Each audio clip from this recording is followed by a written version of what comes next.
नमस्कार, मैं अंकित, हरियाणवी लाइफ आप देख रहे हैं। फिलहाल हिसार शहर के एचयू यूनिवर्सिटी का मामला जो पूरा हरियाणा ही नहीं बल्कि देश विदेशों में वायरल है, उसमें जो है छात्र भूख हड़ताल पर जो है बैठना छात्रों ने शुरू कर दिया है। और चर्चा करेंगे कि भाई आंदोलन इस वक्त किस पड़ाव में है और मांगों को लेकर किसी तरह का कोई दबाव है या जो भी इनकी बातें हैं।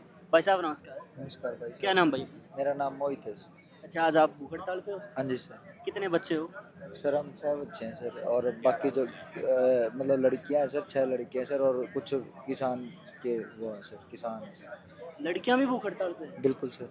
अच्छा, ये बात मैं कर लूँ, मतलब कि आप लोगों ने धरना लगाया, जो आपके साथ हादसा हुआ, रात को जो है सिर फोड़े गए, वो सारी चर्चा जो है लोगों को पहले ही पता है। लेकिन अब आपको आंदोलन एक अगले पड़ाव पे ले जाना पड़ा। पहले आप धरने पे थे, अब भूख हड़ताल पे आना पड़ा। यानी कि जब आपने धरना लगाया, यूनिवर्सिटी या प्रशासन की तरफ से आपको कोई बात करने नहीं आया?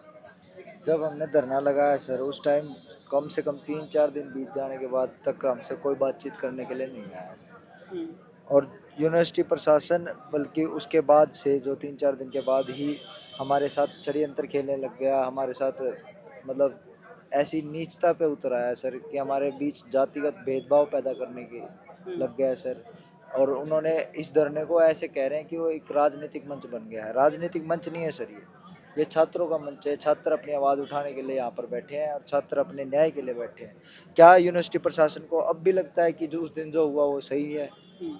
क्या यूनिवर्सिटी प्रशासन को अब भी वो चीज़ें सारी सही लगती है? वो जो बच्चों पर लाठीचार्ज हुआ, वो बच्चों के जो खून बहे सर, वो गलत तो हुआ था सर, आपको भी सबको पता है वो गलत हुआ था उस दिन।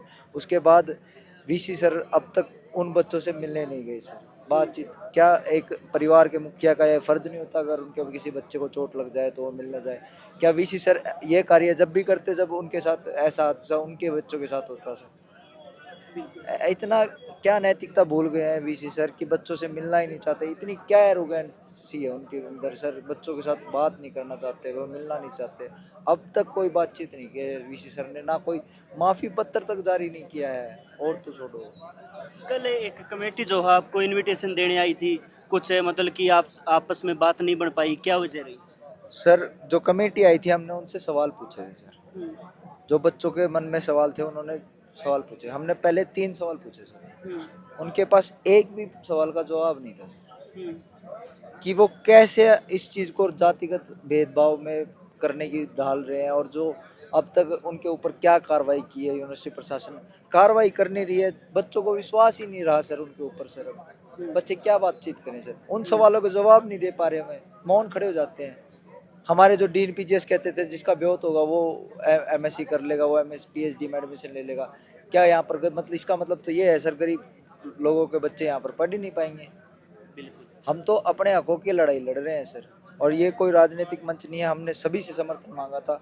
यहाँ पर आपको देखने को मिलेगा सर, यहाँ पर सभी संघ है, सभी छात्र संघ है, सभी किसान के लोग हैं, किसान है सर, सभी पक्ष के भी पार्टी यानी के कि लोग आप हैं। लोगों ने ओपन कर दिया, जितना हो सके समाज जो आपको सहयोग करे। जी सर, ये सर पूरा समाज हमें सहयोग कर रहा है, सिर्फ यूनिवर्सिटी प्रशासन हमें सहयोग नहीं कर रहा है सर। एक जाति कार्ड की बात आ रही है, आप लोगों को जो है एक पोस्टर पे खून लगा के लगाना पड़ गया, ऐसी क्या मजबूरी रही?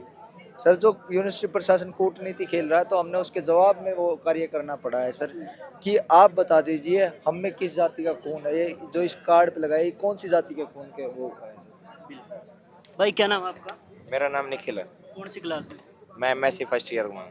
अच्छा, बात कर लूँ मैं, आप लोगों को जिस दिन इस यूनिवर्सिटी में एडमिशन लिया आपने बड़े सपने देखे होंगे, सोचा था कि नू धरना पे बैठना पड़ेगा? ना जी, बिल्कुल नहीं सोचा था। हमने यही सोचा था कि इस यूनिवर्सिटी में जाएंगे, इस यूनिवर्सिटी से बड़े बड़े वैज्ञानिक निकलते हैं और अधिकारी, उच्च अधिकारी निकलते हैं, उन्हीं के नक्शे कदम पर चलकर हम भी एक दिन कामयाब होंगे, और अब भी उम्मीद है हमें हम कामयाब होंगे। ये छोटी मोटी बाधाएं ये निकल जाएगी। ब्रदर क्या नाम है आपका? जितेंद्र है जी। कौन सी क्लास में हो? BSc second year. अच्छा, ये बात कर लूँ मैं, लागे कि भाई इस धरना का जो कुछ असर यूनिवर्सिटी प्रशासन को होगा? अभी तक तो कोई असर नहीं है जी। असर ये है कि हम पर दबाव बनाया जा रहा है कि हम हमारे धरने को उठा दें। हाँ, यही असर है इन पर अब तक। प्रेशर किस तरह के मतलब कि आप लोगों पे अप्लाई की जा रही है? सर लड़कियों के घर पे फ़ोन किए जा रहे हैं, उनको कहा जा रहा है कि आपकी लड़की गलत जा रही है। मतलब लड़कियों के ऊपर इस तरह का प्रेशर सर, जो वहाँ पर वार्डन है उनको परेशान कर रहे हैं। रात को 11-11 बजे तक फैकल्टी हाउस में मीटिंग होती है, जहाँ पर लड़कियों का हॉस्टल 7:30 बजे बंद हो जाता था, आज उनकी मीटिंग 11:30 बजे तक कैसे चल रही है सर? मैं तो प्रशासन से सवाल पूछना चाहता हूँ।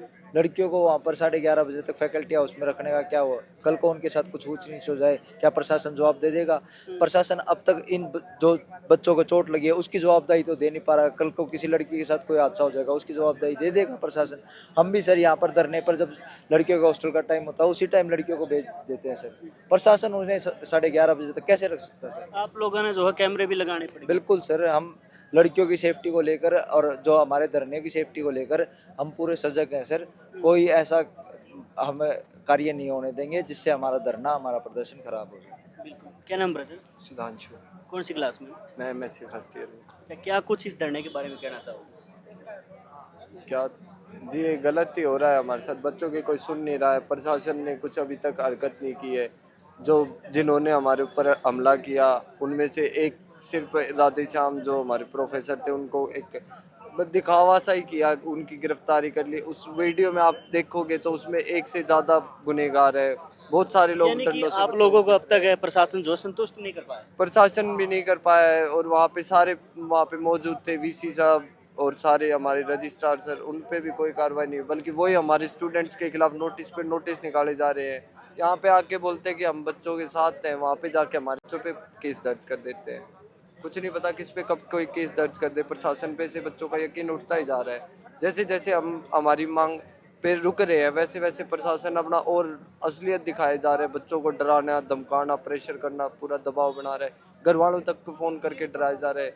गर्ल्स हॉस्टल में मेल पुलिस को भेज के रात में बच्चों को, और कई हॉस्टलों में बच्चों को उठाया जा रहा है कि तुम चलो पेपर देने जाओ, तुम्हारे लिए अच्छा नहीं होगा। इस तरीके का दबाव जो बना रहे हैं वो गलत है। जो इंटरनेशनल हॉस्टल है उसको बिल्कुल जेल की छावनी बना दिया गया है। वहाँ पर बच्चों को रूमों में कैद तक कर लिया गया है। ऐसे ऐसे कार्रवाई कर रही है। अब मैंने कल भी मीडिया से वो ये मांग की थी कि भैया आप जाकर इंटरनेशनल हॉस्टल को देखो, वहाँ पर इतनी पुलिस बल तैनात कर दी गई है।